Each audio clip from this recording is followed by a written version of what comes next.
Hey everybody, welcome back to Sip and Talk. I'm Joe. And as always, I'm ready to dive into some seriously juicy info with you all today.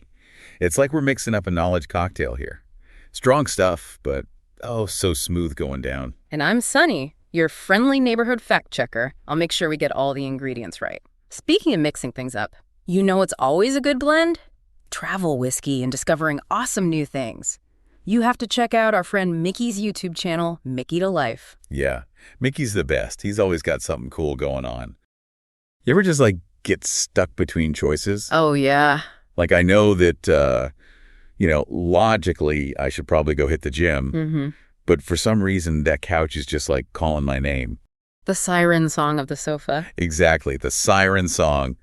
So we're diving into something that I think is, pretty relatable for a lot of us. Very relatable. But it's can we actually get better at making decisions and thinking clearly? Yeah, I mean, this is a question I think about all the time. Oh, yeah. Especially at the grocery store. Especially at the grocery store. Right. How do I not, impulse buy everything? Oh, totally. Or big life decisions, like finances, jobs, relationships. Can we actually get better at this stuff? Yeah, it's almost our brains just this is it, we're done. The finished product. This is the finished product, we're stuck with this. Right, take it or leave it. Or is there a way to kind of, upgrade our software a little bit? Can we learn new tricks? Yeah, new tricks for the old dog. Right. That's what we're talking about today. So we've done a ton of research, looking at studies, how technology is playing a role, all sorts of interesting angles. It's fascinating. To try to figure out, is this something that's set in stone? Or do we actually have the power to kind of become masterminds of our own decisions? Masterminds, I like that. So let's dive in. Can we actually level up? First, let's start with the argument that, yes, we absolutely can. Okay, so first, we learn. We do learn. That's kind of fundamental to who we are as humans. Right. We learn, we adapt, we evolve, We evolve. And that process really shapes how we see the world and make choices. Totally. The fields of cognitive science and psychology have done a lot of research on this. And it shows pretty clearly that our decision-making, it's not fixed. It's not fixed. It changes, it can improve through learning, through experiences, and through specific training, too. That makes sense, right. It's kind of like learning anything new. Just like riding a bike. Yeah, or I'm never good at guitar the first time I pick it up, but if I practice, I can get better. You get better, you get calluses. Yeah, exactly. It's like our brains have this practice makes perfect kind of mode. Right, so what kind of research are we looking at here? Yeah, give me the evidence. Okay, well, one area that's really interesting is behavioral economics. Okay. It looks at how we actually make decisions, which is not always, in the most logical way. No, not always. They've identified these mental shortcuts that we take called cognitive biases. Oh, cognitive biases. Yeah, things like confirmation bias, where we basically tend to look for information that confirms what we already believe, even if it's not true. That sounds familiar. Right. Or loss aversion, where losing something feels so much worse. I hate losing. Than gaining something of equal value. Yeah. So just by becoming aware of these biases, it can already help us make better decisions, more rational decisions. Okay, so just knowing that I might only be seeking out news that confirms my own opinions could help me be a little more open-minded. Absolutely, and more open to other perspectives. Okay, I like it. That's actually pretty helpful in today's world where it's just information overload. So much information, yeah. And it feels like, every source is biased this way or that way. It's hard to even know where to begin sometimes. Yeah, so just having that awareness, okay, I like it. Is there any research, actual proof that this works? Oh, there's tons. Okay, hit me with it. So Stanford University did a study published in Psychological Science where they trained students in critical thinking skills. Okay. And these students got much better at identifying false information. Oh, wow. And making accurate judgments about what was true and what wasn't. And in a world full of fake news, Yeah, that's like a superpower. It's kind of a superpower. To be able to sift through it all? To be able to be discerning, critical. Yeah. Okay, so that's one thing. It's pretty impressive. But there's more. Okay, what else? So MIT did an experiment published in Nature Human Behavior, and they looked at how a specific type of AI learning called reinforcement learning could actually help people make better decisions. I'm intrigued. In complex situations. Okay. And they found that those who went through this training they got way better at making good choices. So it's a practice, but with a little help from AI. With a little AI boost. Like a mental training coach, but powered by AI. Right. It's like having a personal AI trainer. That sounds very futuristic. It does, right. And speaking of tech, AI and big data are being used more and more these days to help us make better decisions. Makes sense. In what areas? In all sorts of areas like finance, Okay. where they analyze huge amounts of data to make investment decisions. Oh, you're talking about those high-frequency trading algorithms. Exactly, those complex algorithms. Like Renaissance technology. Yeah, Renaissance technology. They've been super successful, right? Incredibly successful. There was a book about them, The Man Who Solved the Market. I read that one. Yeah, it's crazy how they use these algorithms instead of just intuition. Intuition still has a place, but AI can analyze so much faster. At a scale that we can't even comprehend. It can see patterns that we just wouldn't even notice. Right. What about other fields? Okay, well, healthcare is another big one. Okay. AI diagnostic systems like IBM Watson Oh, I've heard of that. are getting really good at things like detecting cancer. Really? Sometimes they even find it faster and more accurately than human doctors. Wow, that's amazing. Yeah, there was a report in the New England Journal of Medicine about it. I have to check that out. It's mind-blowing. Imagine getting a quicker diagnosis because an AI caught something that a human might have missed. That's life-changing. It is, and it's a definite improvement in decision-making. Okay, so we've got finance, we've got healthcare. Where else? I mean, think about fields where decisions are made under pressure. Yeah. Like pilots in aviation, commanders in the military, even business leaders. High-stakes decisions, yeah? Exactly. And they use training and simulations to prepare for these situations. Oh, that's like pilots in flight simulators. Exactly. So they can make mistakes without, actually crashing a plane. Right. They practice for all sorts of emergencies in a safe environment. Like a mental dress rehearsal. I like that. A mental dress rehearsal for high-pressure situations. Is there any research about how effective this is? Oh, yeah. The U.S. Department of Defense, they have a whole agency called DARPA. DARPA, yeah. They do all this cutting-edge research, and they use war simulations and AI Oh, wow. to help commanders make better decisions on the battlefield. So it's like practicing your strategic thinking in advance. Exactly. You explore different scenarios and see the potential consequences. Before you actually have to face them in real life. Exactly. That's incredible. And it all comes down to the idea that our brains can be trained, like muscles. We can get better at thinking strategically. Right. And the idea of learning by doing or even playing against yourself, it's not just for humans.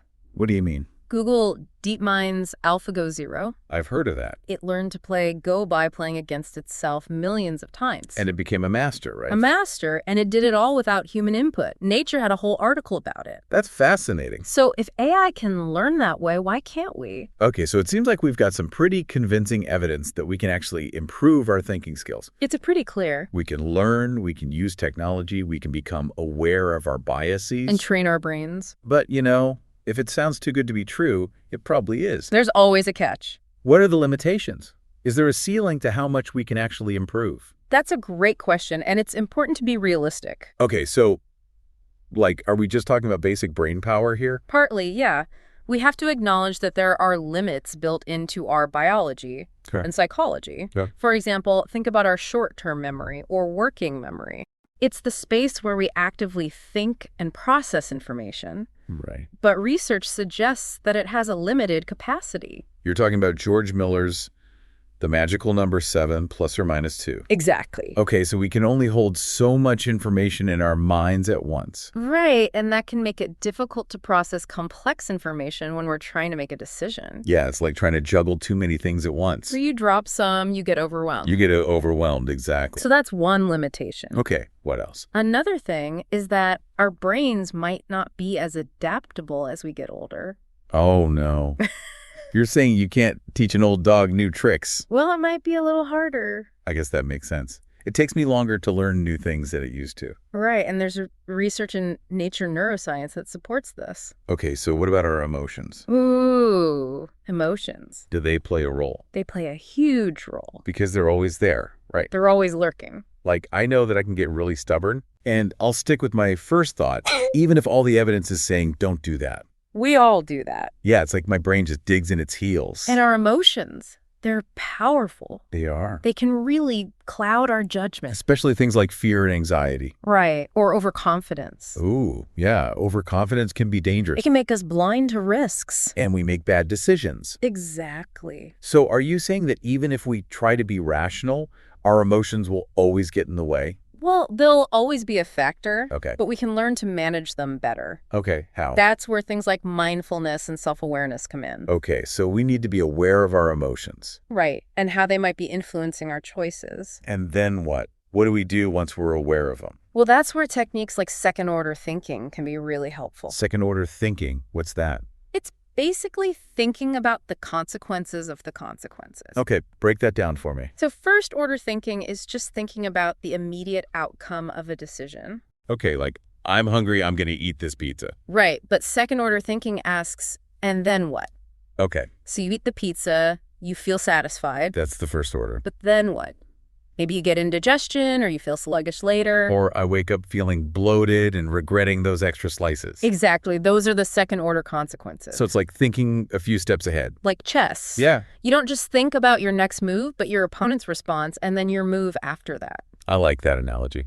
So second-order thinking helps you see the bigger picture. Okay, I'm starting to get it. Mm-hmm. But how do we actually do second-order thinking? There are a few techniques you can try. Okay, give me the goods. One is to simply ask, then what? Repeatedly. Then what? Okay. So for every decision and its immediate consequence, you keep asking, then what? Okay, so let's say I decide to stay up late to finish this awesome TV show. Okay, then what? Then I'll be tired in the morning. Then what? Then I might not be very productive at work. Then what? Then I might fall behind on my tasks and start feeling stressed. You see, it helps you uncover those hidden consequences. I do. Another technique is using decision trees. What are those?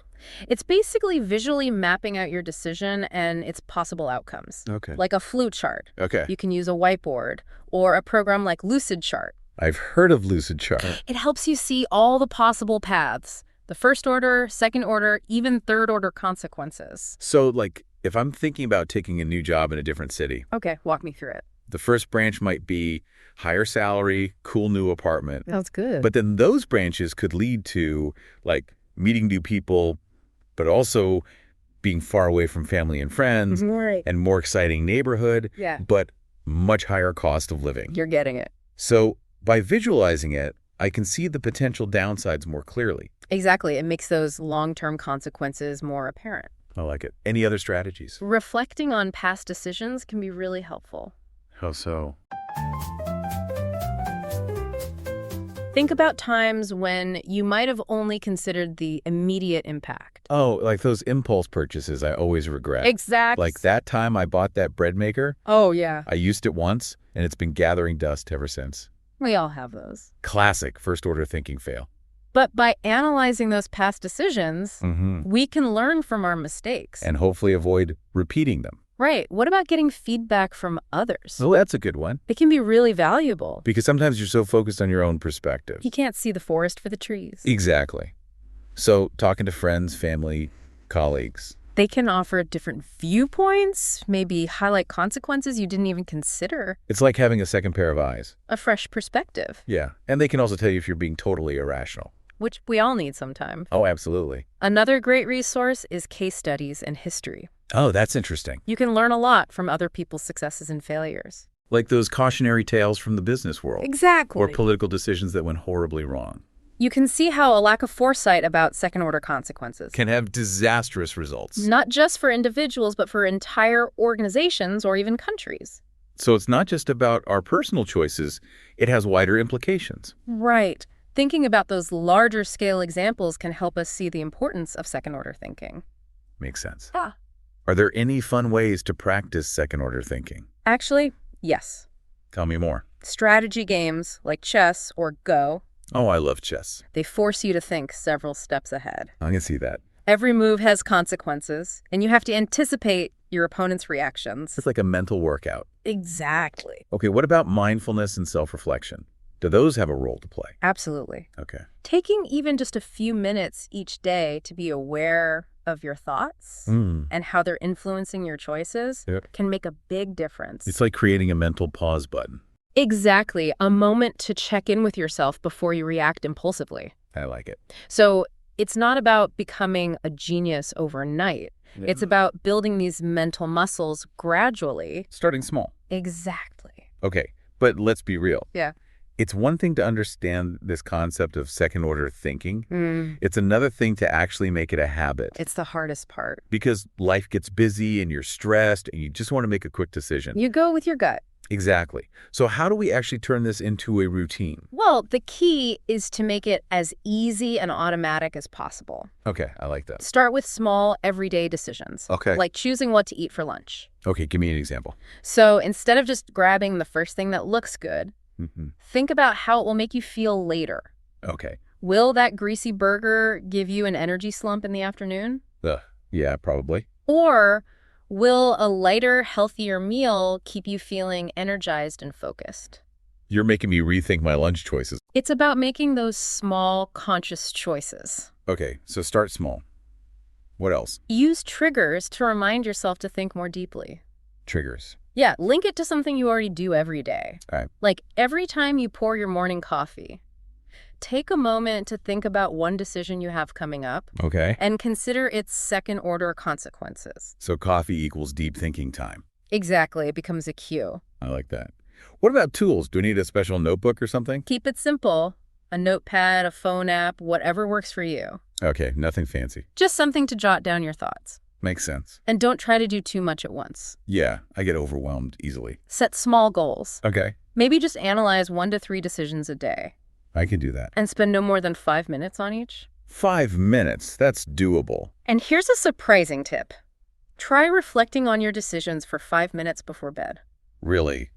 Before bed? It sounds strange, but research suggests it's more effective than longer practice sessions. Why is that? Your brain consolidates memories during sleep. Oh, interesting. So that brief reflection before bed can help solidify those new thinking patterns. So it's like a mental download before I shut down for the night. Exactly. I'm willing to try it. Any other advice?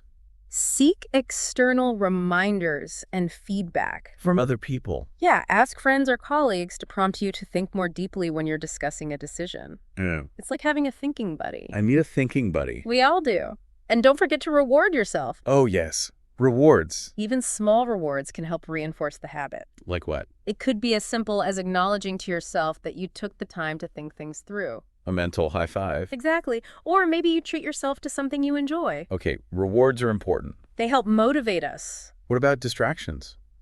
Minimize them as much as possible. I'm trying to think deeply, and then my phone buzzes, and I'm gone. It's hard to focus. It is. So create a quiet space, turn off notifications, whatever you need to do. Okay, less distractions, more deep thinking. And be willing to adjust your strategies as you go. Okay, so what works for one person might not work for another. Exactly. It's about finding what fits your life and habits. I like that. So it's personalized. It is, and it's about understanding how your brain works. So we can use that knowledge to our advantage. Exactly. Okay, so we've talked a lot about second-order thinking and avoiding bad outcomes. But there's more to it than that. What do you mean? Good judgment and decision-making. It's Yeah. not just about avoiding mistakes. Okay. It's about actively evaluating information, considering your options. And making choices that align with your goals and values. Right. It's about being proactive, not just reactive. I like that. So what are the skills we need to develop to become better judges and decision makers? First and foremost, self-awareness. Okay, self-awareness. How do we get better at that? It's about recognizing your own biases, reflecting on your thinking patterns, and being willing to learn from your mistakes. So being honest with yourself about how you tend to think. Even when it's not flattering. Yeah, that could be tough. But it's essential. Okay, what else? Information gathering and analysis. Okay. You need to be able to find reliable sources, consider different viewpoints. Not just the ones that confirm what I already believe. Right. And distinguish between facts and opinions. And then weigh the pros and cons of each option. You're getting it. It sounds like a lot of work. It can be, but it's worth it. Okay, so we've got self-awareness, we've got information gathering. What about the actual decision-making process? Well, setting time limits can be helpful. Okay, so I don't get stuck in analysis paralysis. Exactly, and focus on your desired outcome. What am I actually trying to achieve here? Right, what's the goal? Sometimes you can trust your intuition. Especially for smaller decisions. Yeah, but for bigger decisions, it's good to take breaks, step away from the problem. Sometimes you just need to sleep on it. Exactly. Give your brain a chance to process. Okay, so flexibility is important too. Absolutely. Being open to changing course if new information comes up. And being willing to compromise. And learn from every decision, good or bad. It's all part of the process. Okay. And you mentioned continuous learning earlier. It's crucial. Take courses, read books and articles, find mentors. Okay, so be a lifelong learner. Exactly. The more you learn, the better equipped you'll be to make good decisions. Makes sense. Automate routine decisions. Oh, that's a good one. It frees up your mental energy for the more important choices. So like having a set morning routine. Yeah, or using a meal planning service. Okay. Anything that takes those smaller decisions off your plate. So I can focus on the big stuff. Exactly. Okay, and finally, the importance of considering multiple perspectives. It's so crucial. It helps us reduce bias. And gain a more complete understanding of the situation. I like it. So it sounds like becoming a better thinker and decision maker is a multifaceted journey. It is. It's about understanding ourselves, being smart about information, having a good process, being adaptable, and always learning. Wow, that's a lot to take in. It's a lot, but it's all interconnected. Okay, so let's wrap things up. Okay. We've done a deep dive into whether we can actually get better at thinking and making decisions. What are the key takeaways? What have we learned? I think the evidence is pretty clear that we can improve. Okay. We can learn about our brains, become aware of our biases, Practice deeper thinking, use techniques for better judgment. and make more informed choices. Exactly. We're not stuck with the brains we were born with. But we're still human, right? Of course. We have emotions, we have biases, They'll always be a part of us. and we have to be careful about relying too much on technology. Like AI. Right, we can't let it do all the thinking for us. We need to maintain our own critical thinking skills So it's an ongoing process. of self-awareness, learning, and practice. Yeah, we've got to keep working at it. It's a journey. So for everyone listening, Yes. I want to challenge you Okay. to take one small decision this week and apply what we've talked about today Try second-order thinking. or any of the other strategies. See how it changes your perspective. Even something as simple as what to have for dinner. Or how to approach a task at work. Pay attention to your thinking process. What do you notice? It's a small step, but it could make a big difference. It could change how you approach decisions from now on. And speaking of interesting journeys, Oh, yeah. our friend Micky has been up to some cool stuff. Tell us more. He's got a YouTube channel called Mickeytolife. It's a travel vlog, Cool. but with a twist. What kind of twist? He does whiskey and alcohol unboxings. That sounds fun. And he also makes his own music. Oh, wow. So if you're looking for something entertaining and unique, I am. check out Mickeytolife. I'll definitely check it out. That's M-I-C-K-Y to life. You won't regret it. Thanks for the recommendation. All right, everyone. That's all the time we have for this deep dive. Thanks for joining us. Thanks for listening. We'll catch you next time.